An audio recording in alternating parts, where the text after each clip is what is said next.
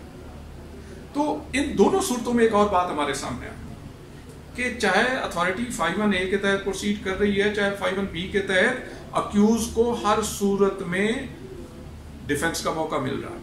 پورا ان دونوں سب سیکشنز میں اکیوز کے پاس ڈیفنس کا پروسیس موجود ہے، موقع موجود ہے.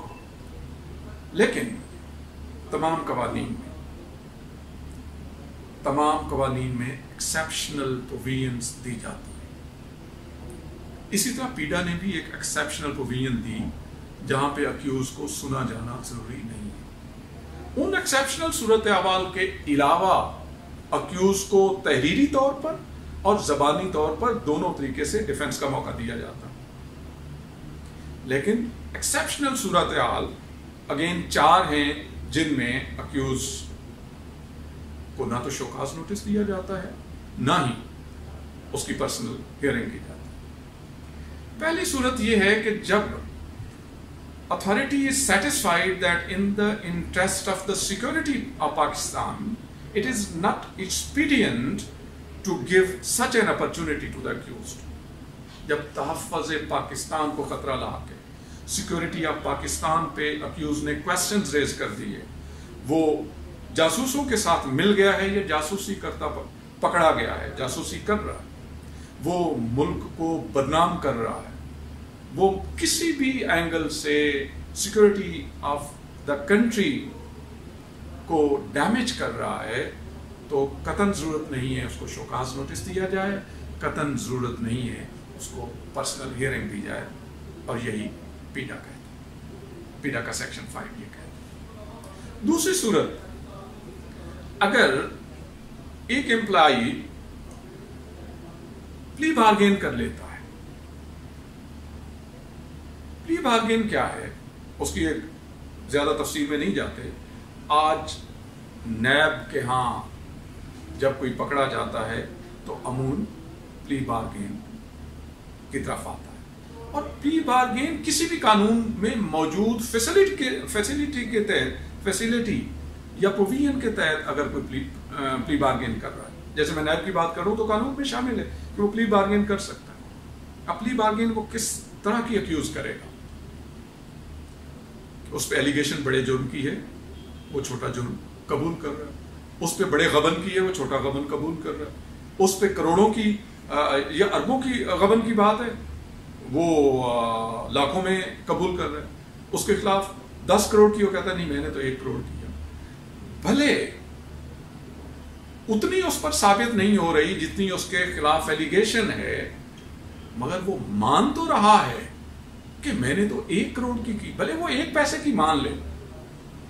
تو یہ پلی بارگین میں جتنی بھی وہ مانتا ہے یا کوئی اور اس کی ٹرمز اینڈ کنڈیشن نیگوشیٹ کرنے کے بعد اگر وہ مانتا ہے کہ میں نے اتنی کرپشن کی ہے اور وہ تیار ہو جاتا ہے اس کو ریٹرن کرنے کے لیے، تو کیا ہوا؟ اس نے اپنے آپ کو مجرم مان لیا. جب وہ کرپٹ پریکٹسز سے حاصل کی گئی چیز پلی بارگین کے نتیجے میں واپس کر رہا ہے تو اس نے اپنے آپ کو مجرم تسلیم کر لیا. He or she has confessed his or her crime. تو اب کیا ہوگا؟ اب ان کے خلاف کسی بھی انکوائری کی ضرورت نہیں ہے، ان کے خلاف ان کو سنے جانے کی ضرورت نہیں ہے. ان کو شوکاز دینے کی ضرورت نہیں ہے، اس لیے کہ وہ تو خود مان رہے ہیں.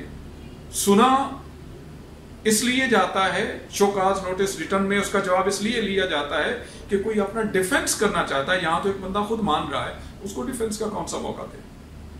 تو یہ دوسری صورت ہے جہاں پہ کسی کو یہ موقع نہیں دیا جائے گا شوکاز کا یا اس کے سننے کا، اس کی پرسنل ہیئرنگ کا. اس کے علاوہ اہم بات کہ کسی بھی عدالت سے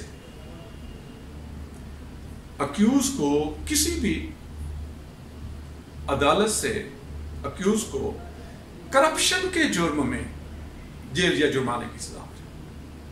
اب پہلے آپ کو یاد جہاں پہ ہم نے کہا کہ اس کی انکوائری کی کوئی ضرورت نہیں ہے، اس کی صرف 5(1)(a) کے تحت چلنے کی ضرورت ہے، جہاں پہ کرپشن کے علاوہ کسی بھی عدالت سے جیل یا جرمانہ کی سزا ہو جائے کسی بھی جرم میں کرپشن کے علاوہ، تو اس میں کیا تھا کہ اس کو شوکاز دینا بنتا ہے، 5(1)(a) کے تحت چلنا بنتا ہے. یہاں پہ ہے اگر کسی اکیوز کو کسی بھی عدالت سے کرپشن کے جرم میں جیل یا جرمانہ کی سزا ہو جائے تو اس کو نہ شوکاز دینے کی ضرورت ہے نہ اس کی پرسنل ہیئرنگ کرنے کی ضرورت ہے، اس کو سروس سے نکالنا ہے. یہ بھی ایکسیپشنل صورتحال. چوتھی جو پیڈا نے ہمیں ایکسیپشنل صورتحال بتائی جس میں اس کو شوکاز دینے کی یا اس کو کی پرسنل ہیئرنگ کرنے کی قطعاً کوئی ضرورت نہیں ہے، وہ ہے اگر وہ تقریب کارانہ سرگرمیوں میں انوالو ہے.